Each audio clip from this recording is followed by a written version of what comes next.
yaa ngi may interroger sax dama si noonu yàlla dama jël mais lii maam lii du lu yéene quoi parce que lépp benn la man dama jàpp ne maa ngi xel ko wala maa ngi Touba di liggéey vraiment lii da ngeen a baax rek mais matu ko sax man lii ni jarul parce que lii ko def sa doom moo def parce que Cheikh lépp lu ko waay lebal incha allah dina la ko parce que yàlla moo ko baaxee loolu tey jëfam moo ko may loolu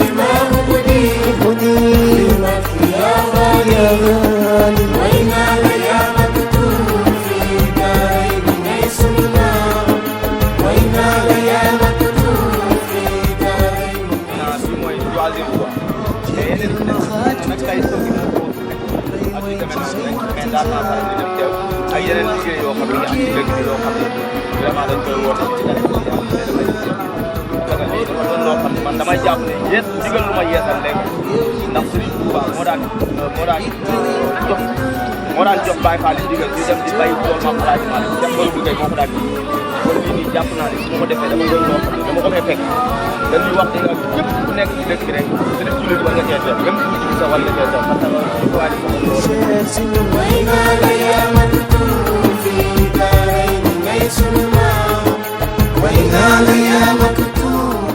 li ñëpp yëg ba ñëw loolu laa yëg ba ñëw rek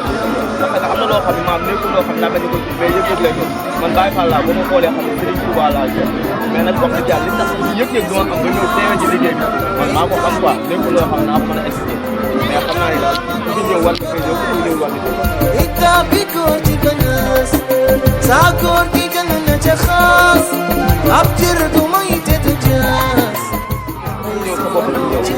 vraiment ñun ñëpp benn parce que jéeg jullit yi ñaan ak jullit yi jàng ñun ñëpp ay jullit la ak jullit nag képp lu baax fu mu nekk boo ko mënee jëli rek jëli te Maam Alaaji Maalik ak seen tubaab su leen xaajale yaa xaajale woon ñu ñoo xaajale ko parce que dañoo bokk seen mbokk ba noppi bokkaat lenn lu ñu yëpp ci réew ñoom ñëpp réew mi ñëw leen ba yàlla may leen li leen may tey ku ci nekk nag xam nga loo bëgg leneen li ma ciy doole daal mooy ku ci nekk fa nga bokk maam góorgóorlu te jàpp parce que waxi kese tarixa sàngam laa bokk ci rek laa bokk doxaloo ko loolu da ngay liggéey ba dee rek mais mooy maam mbir boo engagé woo ni murit laa wala tijaan laa ngay xam ne murit nga wala am tijaan maam boo ci nekk nga doxal di jëfe ndigal di bàyyi teg mais doon murit ba pare liggéeyoo joxe woo addee defoo dara liggéey woo ko te bu waxee nga naan Alaaji Maalik doo dara nga doon tijaan te liggéeyoo Alaaji Maalik wax doo dara mbir mi jëf sa ku nekk sa jëf moo lay jëfal ku nekk li nga jëf loolu lañ lay fay kon nañu bàyyi wax nekk